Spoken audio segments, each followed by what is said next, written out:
Hello बच्चों, आइए हम प्रश्न देखते हैं। प्रश्न है हमारा, डार्विनिज्म निम्नलिखित सभी कथनों का वर्णन करता है सिर्फ इसे छोड़कर। इसके लिए हमें 4 विकल्प दिए गए हैं। पहला है अच्छे गुणों वाली वह संतति जो प्रतियोगिता पर काबू पा लेती है, वातावरण के लिए सर्वाधिक उपयुक्त होती है। दूसरा है विभिन्नताएं जीन्स द्वारा जनकों से संततियों में वंशागत हो सकती है या नहीं भी हो सकती है। तीसरा है प्रत्येक जाति में विभिन्नताएं होती है। और चौथा है जीवित रह सकने वाली संततियों की तुलना में अधिक संतति उत्पन्न करते हैं। तो सबसे पहले हम देख लेते हैं हमारी मुख्य अवधारणा।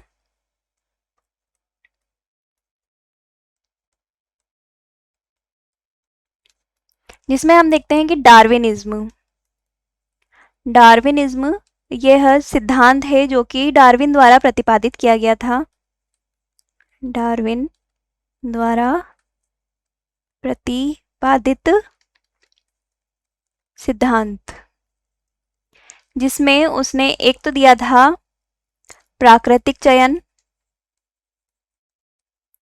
जिसमें उसने बताया था डार्विन ने कि जीव का जो विकास है वह क्या होता है, वो होता है सर्वाइवल ऑफ फिटेस्ट, यानी कि जो जीव जितना लायक होगा वह उतना ही अधिक आगे बढ़ेगा। यानी कि जो जीव सरवाइव कर पाएगा वही आगे जीवित रह पाएगा। तो इसके लिए, लेकिन इसकी कुछ कमियां भी थी, जिसमें मुख्य कमी यह थी कि जो डार्विन था वह वंशवाद या हम कह सकते हैं वंशागति को नहीं समझा पाया था कि किसी भी जीव में किसी भी लक्षण की वंशागति माता पिता से जो लक्षण है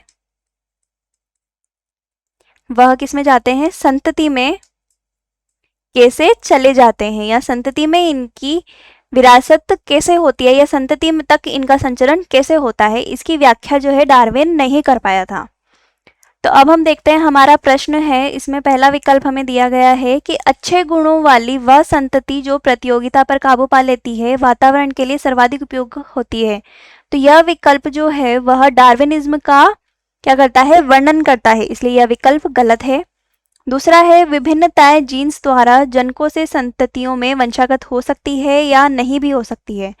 तो यह जो कथन था, यह डार्विन जो था वह साबित नहीं कर पाया था, या इसकी सिद्धांत की व्याख्या वो नहीं कर पाया था, इसलिए यह विकल्प सही है। तीसरा है प्रत्येक जाति में विभिन्नताएं होती है। तो यह विकल्प जो था वो डार्विन ने बोला था, किंतु उसकी व्याख्या उसने प्राकृतिक चयन द्वारा की थी, इसलिए यह विकल्प भी गलत है।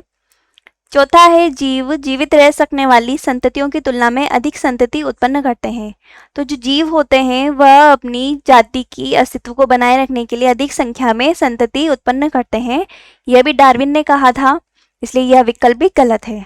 तो हमारा जो उत्तर है वह होगा विकल्प बी। आशा है आप उत्तर समझ गए होंगे। धन्यवाद।